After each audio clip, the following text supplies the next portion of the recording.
மற்றும் ஒரு அண்மை செய்தியை பார்த்து வருகிறோம். தென்பெண்ணை ஆற்றில் 8வது நாளாக நுரைப்படலம் தொடர்வதால் விவசாயிகள் வேதனைக்குள்ளாகி இருக்கிறார்கள். கர்நாடக மாநிலம் தென்பெண்ணை ஆற்று நீர்பிடிப்பு பகுதிகள் மற்றும் பெங்களூரு புறநகர் பகுதிகளில் கடந்த சில நாட்களாக கனமழை காரணமாக அங்குள்ள நீர்நிலைகள் நிரம்பியிருக்கிறது. இந்த நிலையில் தென்பெண்ணை ஆற்றில் வெள்ளப்பெருக்கு ஏற்பட்டிருக்கிறது. அணையின் பாதுகாப்புக்கு வரும் நீரை அப்படியே வெளியேற்றப்படுகிறது. அந்த நீர் வெளியேற்றப்படுவதால் நீரில் ரசாயன கழிவுகளுடன் நுரை பொங்கி வெளியேறி வருகிறது. தொடர்ந்து 8வது நாளாக இதே நிலை நீடிப்பதால் விவசாயிகள் வேதனை அடைந்திருக்கிறார்கள். அண்மை செய்தியாக நாம் பார்த்து வருகிறோம்.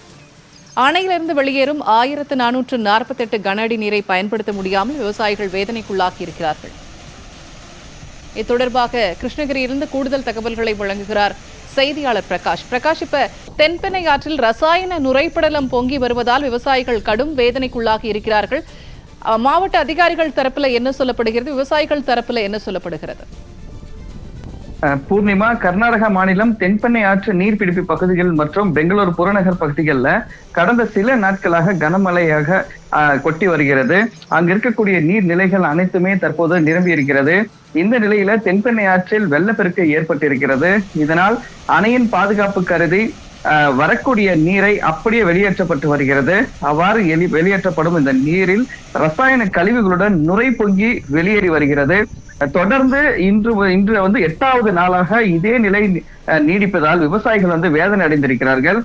இன்றைய நிலவரப்படி அணையின் உயரமானது 44.28 அடியில் நீர் இருப்பு 40.01 அடியாக இருக்கிறது.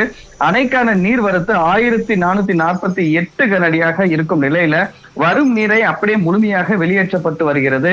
இந்த வெளியேற்றப்படக்கூடிய நீரில் தான் இந்த ரசாயன கழிவுகள் கலக்கப்பட்டு தற்போது அணையிலிருந்து வெளியேற்றப்பட்டு வருகிறது. கர்நாடக மாநிலத்தில் இருக்கக்கூடிய, அதாவது தென்பெண்ணை ஆற்று படுகைகள் இருக்கக்கூடிய அங்க இருக்கக்கூடிய அந்த தொழிற்சாலைகள் இருந்து இந்த மழை காலங்களில் நீர் வரத்து இருக்கும் பொழுது இந்த ரசாயனத்தை அந்த பகுதியில் கலக்கப்படுவதால் இந்த நிலை ஏற்பட்டிருக்கிறது. இது குறித்து மாவட்ட ஆட்சியரிடம் நாங்கள் கேள்வி கேட்ட போது இது தொடர்பாக ஆணையத்திலிருந்து தற்போது விசாரணையானது மேற்கொண்டு வருவதாகவும் விரைவில் இதற்கு தீர்வு கிடைக்கும் எனவும் மாவட்ட ஆட்சியர் தெரிவித்திருக்கிறார். பூர்ணிமா, தகவல்களை பகிர்ந்து கொண்டமைக்கு நன்றி பிரகாஷ்.